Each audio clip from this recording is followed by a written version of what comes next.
오늘 본문을 보면 솔로몬이 성전 건축을 준비해 가고 또 완공하는 과정을 보여주고 있습니다.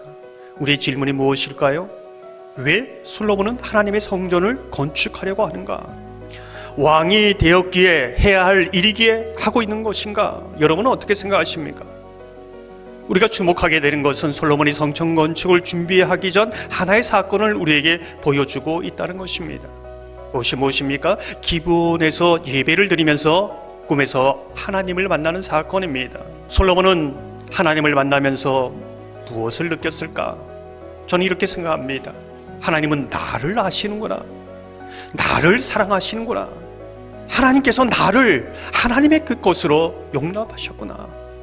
그러면서 그 마음속에 하나님을 향한 열망이 일어나는 것이지요. 변화의 삶이 일어납니다. 그 결과가 바로 성전 건축으로 이어지고 있다는 것을 말씀해 주고 있는 것이지요. 이 솔로몬의 모습은 저와 여러분에게 이런 질문을 던집니다. 누가 하나님의 나라를 위하여 헌신하며 뛰어들 수 있는가? 누가 기뻐하며 그 일에 동참할 수 있는가? 누가 하나님의 집을 지을 수 있는가? 성경은 분명하게 말하고 있습니다.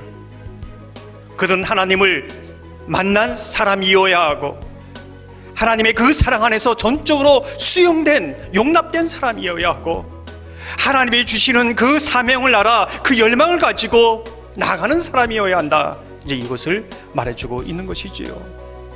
하나님은 하나님의 말씀을 통하여 오늘도 하나님의 집을 짓는 사람들을 부르고 있고 찾고 있습니다. 하나님의 말씀을 통해 응답하는 사람을 통해 하나님은 하나님의 집을 지어간다는 것이지요. 우리는 본문을 보면서 이 성전을 건축한다는 것이 오늘 살아가는 저와 여러분에게 어떤 의미가 있는가, 이런 질문을 하게 되지요. 화려하고 멋있게 교회 건물을 건축하라는 것인가? 여러분은 어떻습니까?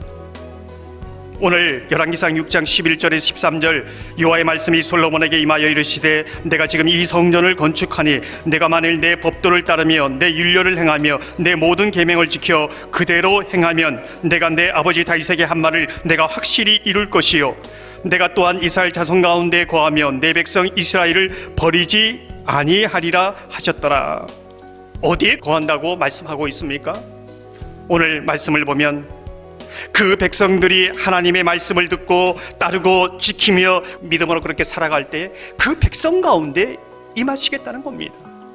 수많은 사람들이 모여있기 때문에 하나님이 임하시는 것이 아니라는 겁니다. 성전이 크고 화려하기 때문에 임하시는 것이 아니라는 겁니다. 하나님의 백성 한 사람 한 사람이 하나님의 말씀을 따라 순종해 가며 믿음으로 살아가는 그 백성 가운데 내가 거기에 임할 것이고 내가 거기에 거닐 것이고 내가 그 하나님의 백성과 만날 것이다. 이 말씀을 하고 있는 것입니다.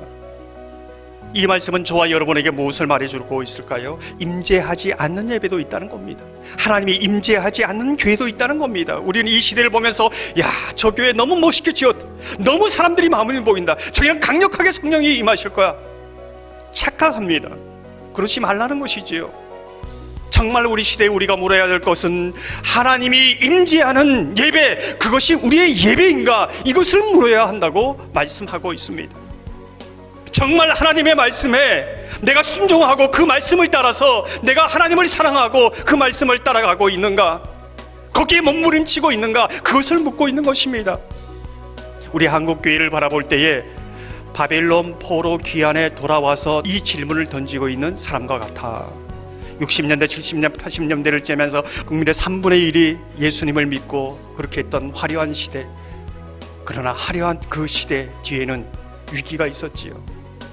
그때를 부흥의 시대라고 사람 말하지만 또 한편으로는 정말 그게 부흥인가?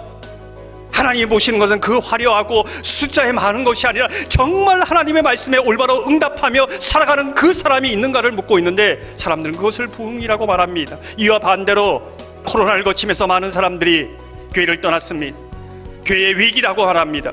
무너지고 있다고 말합니다. 그러나 하나님은 위기라고 말한 적이 없습니다. 무너진다고 말한 적도 없습니다. 실패한 적도 없습니다. 하나님은 하나님의 일을 이루어 가십니다.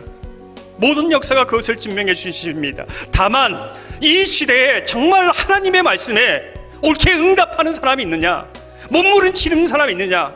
내 음성을 듣고 따르려고 하는 자가 있느냐? 나를 정말로 중심으로 사랑하는 자가 있느냐, 이것을 묻고 있는 것이지요. 그 사람을 통해서 하나님은 이 마지막 때에 하나님의 집을 지어가시고 하나님의 역사를 이루어가신다는 겁니다. 그 부름에 저와 여러분이 응답하는 사람 되기를 소망합니다.